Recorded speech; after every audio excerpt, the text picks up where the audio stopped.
Bueno, buenas tardes. Esperamos que sus casitas estén bien, sus familias, sus amigos, que se estén cuidando mucho, que estén leyendo mucho, que estén viendo los caseros y se estén poniendo al día. Continuamos con esta serie de videitos también, con los encuentros del libro de Luigi. En esta ocasión nos corresponde grabar el del tema 7, que tiene como título Su casa está desierta, ruptura con el judaísmo. Entonces, creo que en estas también se nos van a aclarar muchas dudas o preguntas que quizás nos quedaron de los videos pasados, de los encuentros pasados. Entonces, esperamos que también puedan compartirlos.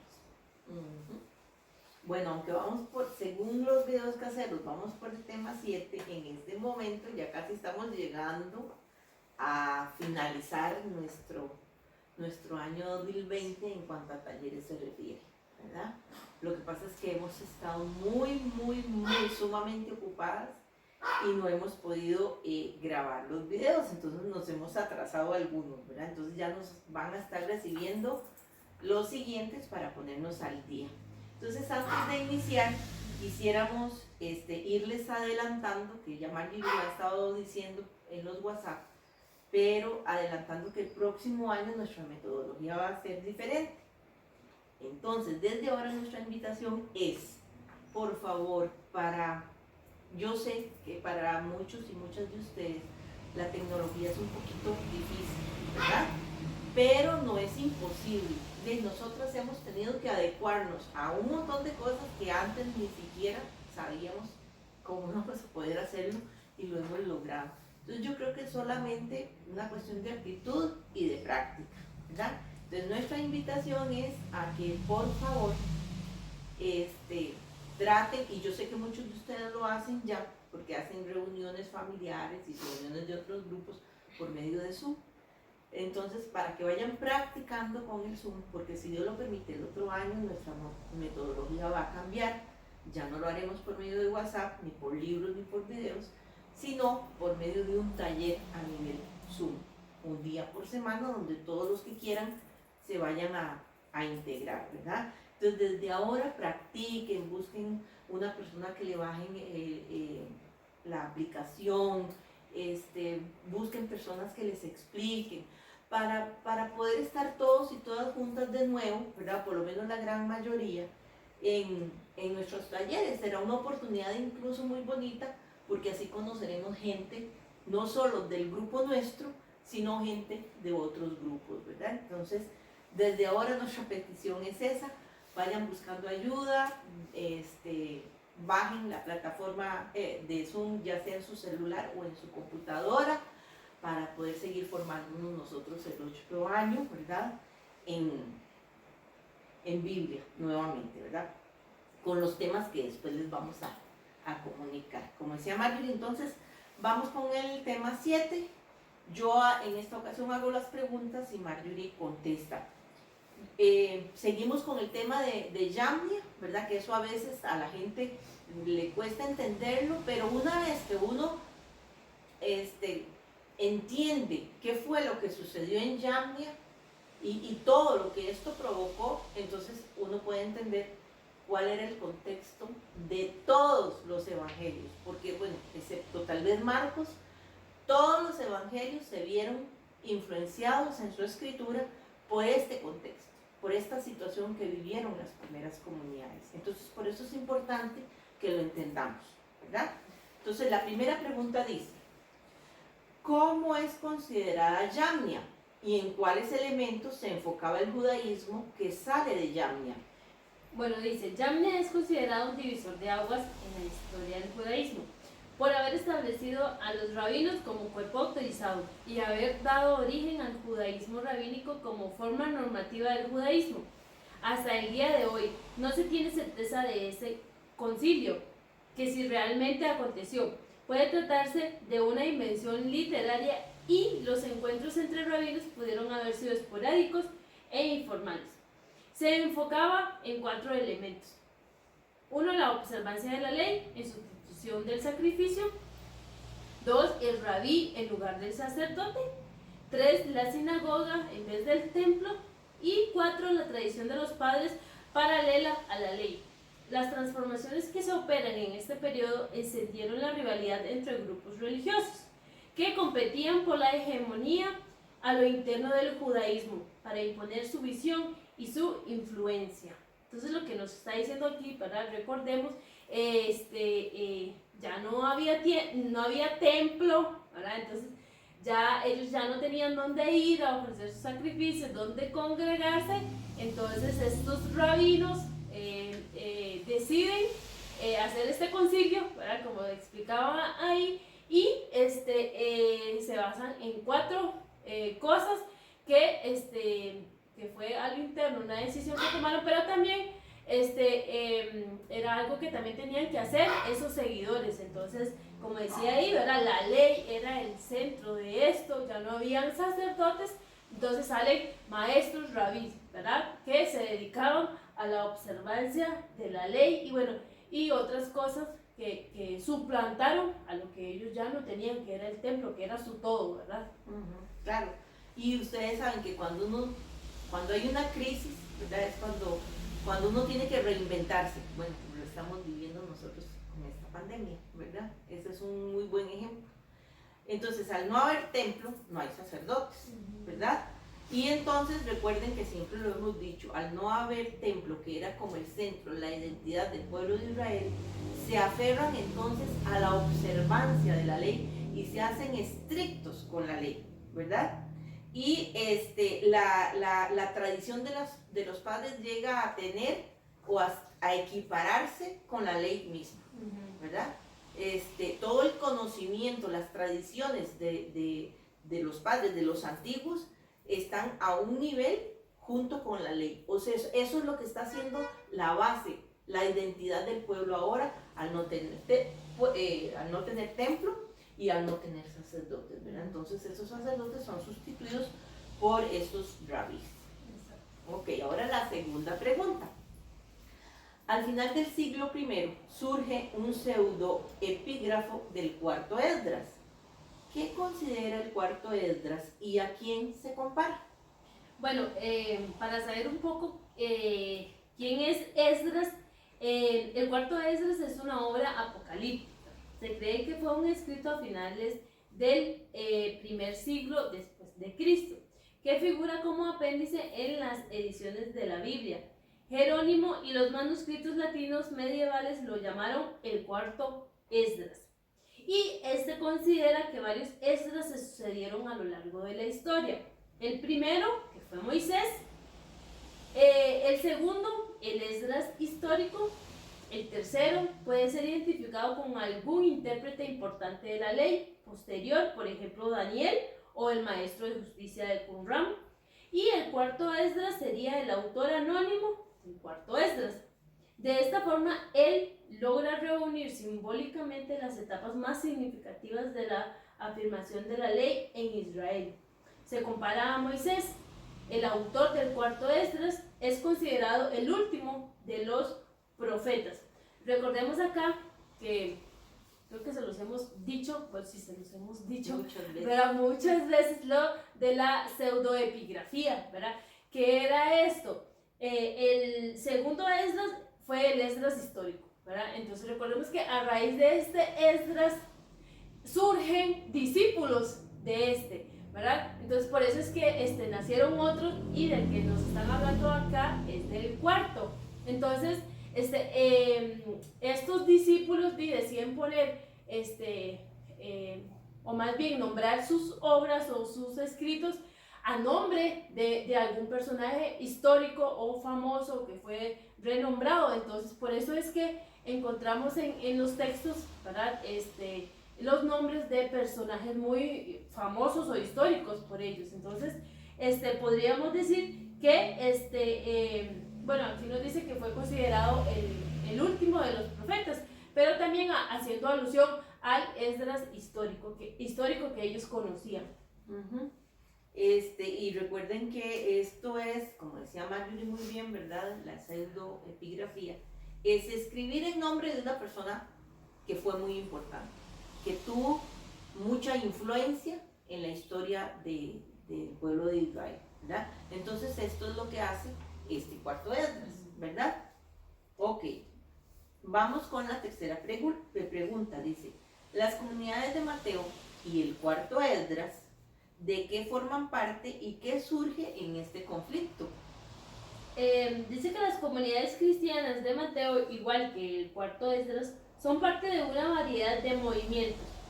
En el clima tan exasperado de Palestina al final del primer siglo después de Cristo, la lucha por la hegemonía política y religiosa del judaísmo se combatía en el ámbito político, social, pero sobre todo en lo simbólico. Se trataba de una batalla de interpretaciones diferentes de la misma historia, con el propósito de legitimar visiones específicas. Los cristianos, condenados y rechazados por los judíos, no se quedaron en silencio, respondieron con las mismas armas y con la misma violencia. El resultado de este conflicto fue el Evangelio de Mateo. Entonces acá se nos aclaró un poquito, ¿verdad? Lo de las comunidades de Mateo y la línea del cuarto Esdras.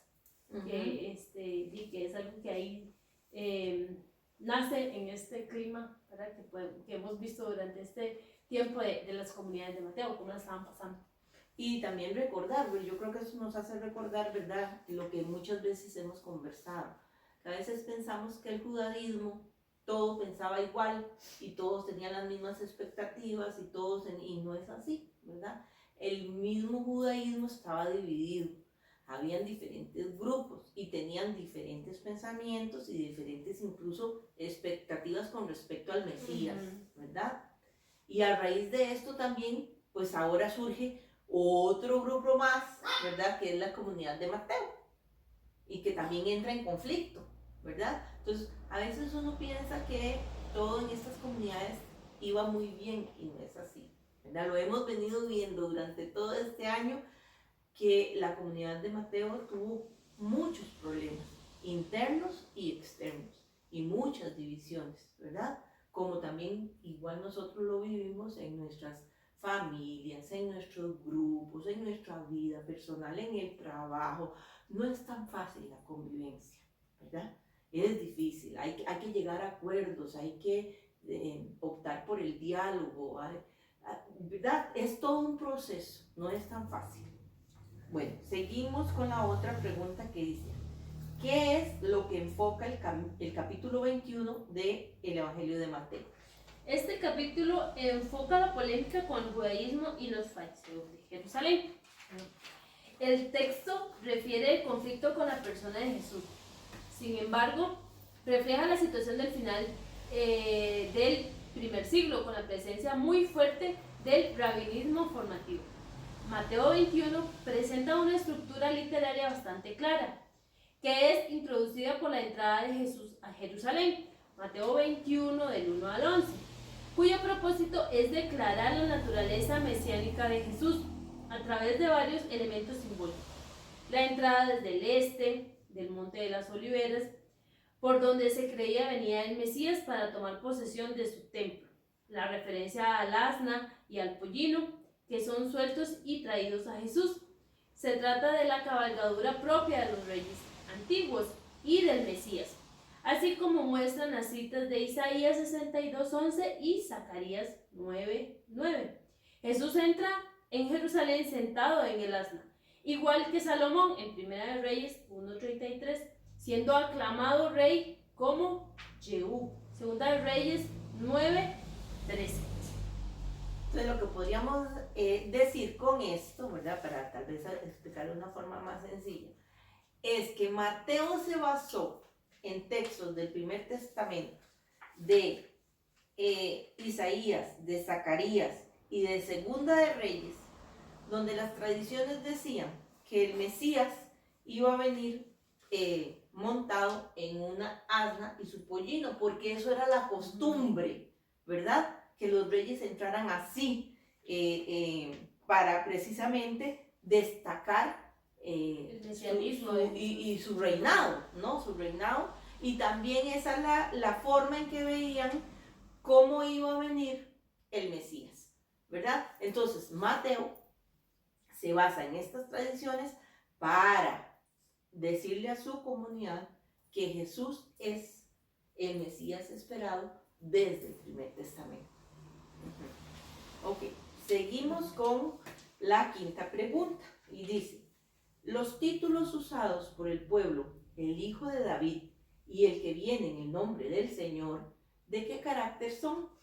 Recuerden que continuamos con el capítulo de Mateo 21, entonces dice que son de carácter mesiánico, confirmados por el testimonio directo del pueblo que lo reconoce como profeta en el versículo 10.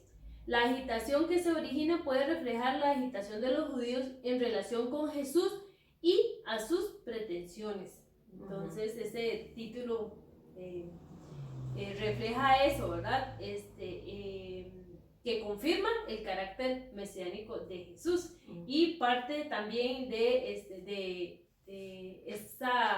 esa situación que estaba pasando el pueblo, ¿verdad? De agitación y la relación entre estos grupos que no está así como tan bien que digamos. Y bueno, y también aquí estos títulos, recordemos que otra vez son tomados del Primer Testamento, ¿verdad? Para hacer, para asegurar, ¿verdad? Para hacer entender a la comunidad de Mateo que realmente este Mesías que viene, que es Jesús, viene en el nombre del Señor y viene de parte o desciende de las raíces de David, ¿verdad? Porque había que traerlo al hoy del trono de David, ¿verdad? Porque para ellos eso era muy importante, bueno, para la comunidad de Mateo, porque no todos los evangelistas destacan eso, ¿verdad? Entonces, para la comunidad de Mateo, el Mesías tenía que venir del trono de David, ¿verdad? Entonces, por esto es que utiliza Mateo estos títulos, ¿ok? Sí. Y recuerden que siempre en los textos bíblicos se refleja la situación que está viviendo la comunidad, ¿verdad? Entonces también por eso aquí se refleja esta agitación que se está viviendo. La sexta pregunta dice: el episodio de la muerte de la higuera, ¿qué es lo que describe? El episodio de la muerte de la higuera describe simbólicamente la aridez del judaísmo, incapaz de producir frutos. Esto lo podemos encontrar también en Joel 1:7 y en Amós 4:9. La higuera representaba la vida abundante y la fecundidad de la tierra, que la presencia de Dios en su templo garantizaba, como en la famosa visión de Ezequiel, del agua sanadora que salía de los 4 lados del templo, Ezequiel 47. Con la muerte de la higuera, Mateo está afirmando también que el judaísmo se secó. Es por eso que enseguida viene la pregunta de los judíos sobre la autoridad de Jesús. Mateo 21, del 23 al 27. Muy bien. Y con las siguientes preguntas que vienen a continuación, ¿verdad? Se nos va a aclarar todavía más o se nos va a ampliar esta respuesta. Ajá, exacto. Por ejemplo, en la 7 dice: en el capítulo 21 de Mateo hay 2 parábolas. ¿Qué es lo que nos quiere decir Mateo detrás de estas? Explique. Bueno, las 2 parábolas son la primera, que es Mateo 21, del 28 al 32, en la que afirma que publicanos y prostitutas, o sea, los miembros de las comunidades cristianas que se abrieron a la fe, al contrario de los judíos, los precederán en el reino de Dios. La segunda parábola, que está en Mateo 21, del 33 al 44, seguidita la primera, es una metáfora de la historia de los judíos a partir de la imagen del trabajo en la viña. Estas 2 parábolas quieren expresar el rechazo de los judíos a Jesús y la consecuente alusión a la destrucción de Jerusalén. Versículos del 38 al 40. Son para Mateo la evidencia del rechazo de Dios en relación con el pueblo judío, de su castigo y de la legitimidad de la emergencia de un nuevo pueblo de Dios, los cristianos, la piedra rechazada que se volvió angular. De esta forma, Mateo legitima no solamente la situación del judaísmo por el cristianismo, afirmando claramente que la continuidad a las promesas antiguas será ahora garantizada por los cristianos y no más por los judíos. Es por esto que en el versículo 43 afirma: Se les quitará el reino de Dios para dárselo a un pueblo que rinda sus frutos. Muy bien. Entonces, aquel pueblo a quien le había sido dada la promesa, ¿verdad?, de recibir la libertad, el reinado de Dios, ahora resulta que para la comunidad de Mateo no tienen derecho a recibirla, no se la han ganado porque no han dado fruto, ¿verdad? No han sido fieles a Dios. Entonces, para Mateo, quienes están recibiendo ahora esa promesa, ese nuevo pueblo, es la comunidad cristiana, la comunidad de Mateo, aquellos que son excluidos por la sociedad. Por eso habla de prostitutas y de ¿cuáles eran nosotros? Los publicanos, ¿verdad? Aquellos que habían sido rechazados por la sociedad porque no valían nada, ¿verdad? Ahora resulta que esos son los que están conformando, muchos de ellos están conformando a la comunidad de Mateo, y para Mateo estos son los que van a recibir ahora esa promesa, ese reinado, ¿verdad? El nuevo pueblo de Dios que está surgiendo. Entonces, en la pregunta 8 dice: ¿cuál es la crítica detrás del capítulo 23 de Mateo y qué representa la exclamación "ay" para los judíos? Okay, dice: en este capítulo se presenta una violenta crítica contra fariseos y escribas, los mismos rabís que habían excomulgado a los cristianos en Yabnia. La dureza de esas acusaciones revela los términos de un conflicto que fue durísimo. Y aquí, para hacer una aclaración, ¿verdad?, y volverles otra vez a repetir, recordemos la excomunión que sale acá no es la misma a la que nosotros entendemos hoy, ¿verdad?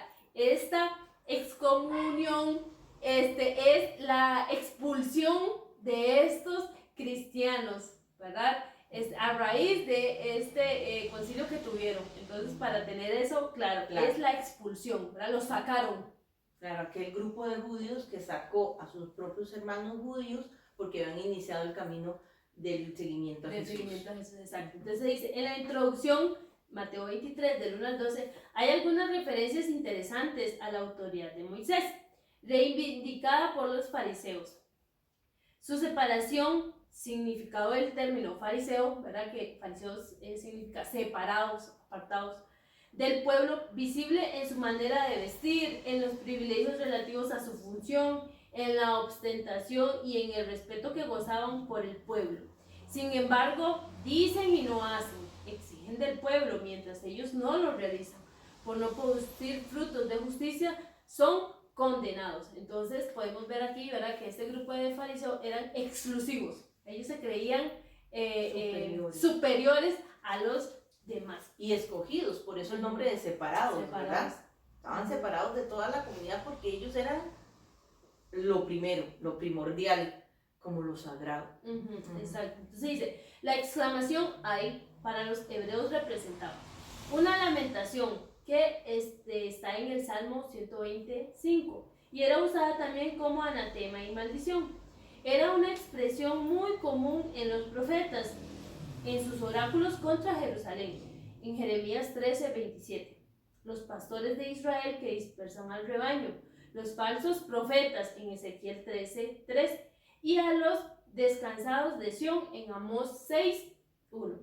Ahora bien, los 7 "ay" de Mateo corresponden a los 6 "ay" de Isaías contra los jefes religiosos del pueblo de Israel, responsables por el derroche de la viña de Dios, Isaías 5, del 8 al 25.